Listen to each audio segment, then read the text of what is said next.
Good morning and welcome to this little Spalluccipedia video, another little look into the world and universe of Sam Spallucci, investigator of paranormal, living and working in Lancaster.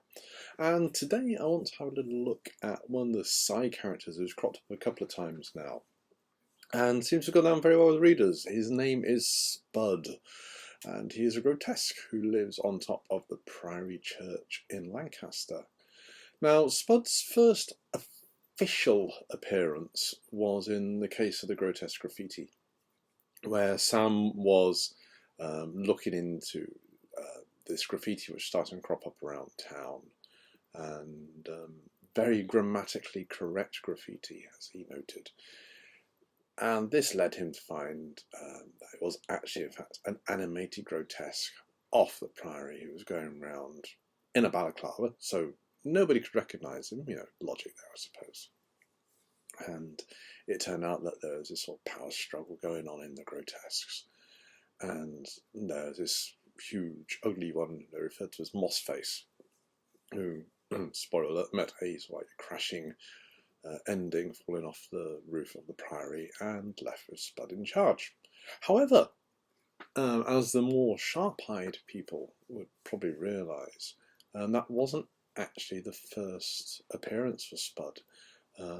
We had this was in the third book, but he had actually appeared, or rather his graffiti had appeared, in both Casebook and in Ghosts from the Past.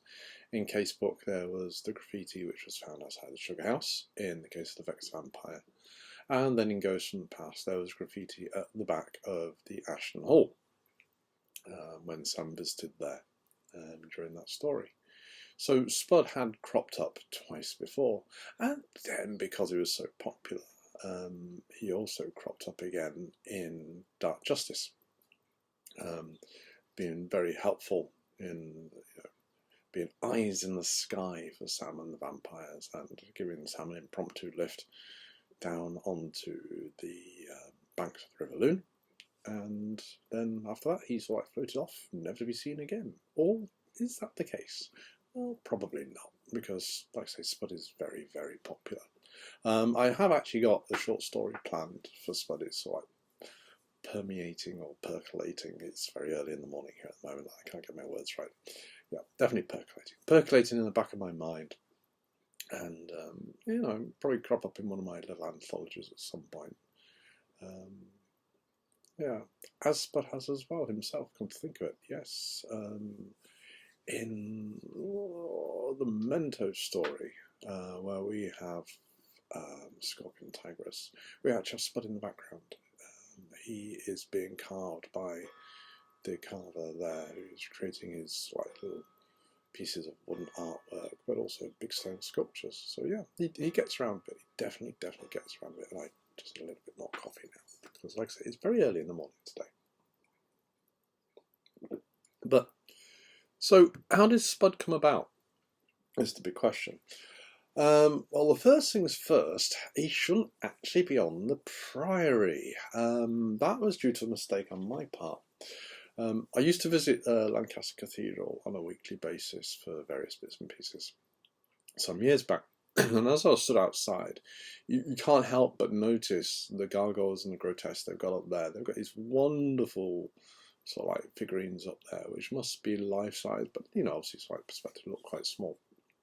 And as I stood watching them, I was sort of thinking, oh yeah, wouldn't it be great, sort of one of those come to life. Yeah, that'd be marvellous. And then go away and start writing it up, and Case of the Grotesque graffiti came up, and I was typing away as you do, really enjoying the story, enjoying how the character came on, and it came to the climactic scene where Sam was going to end up on top of the roof of the cathedral and have this battle with Mossface, and Mossface meets doom. And then it struck me, St. Peter's Cathedral has a pitched roof, a very, very steep pitched roof. The story wasn't going to work. It was physically impossible. Fortunately, there's more than one church in Lancaster. So the Priory Church, which is over by the cathedral, has a lovely huge flat roof, which I thought, yeah, that'll do nicely. But no grotesques. There's a couple little bits of statue round swipe by the main door going in, but no grotesques like you have on St. Peter's Cathedral over the other side of town. So this is one of the points where Sam's universe and the real universe have parted company. You know, just as there's no university down on the quay, in Sam's world we have Loonside University, so in real life there's no animated grotesque living on top of St Mary's Priory. Well, none that we're aware of anyway. But in Sam's world there are, and to this day they are still up there looking out over Lancaster, and hopefully going to be providing bits of information for Sam as he carries on in his adventures. Thank you very much for watching.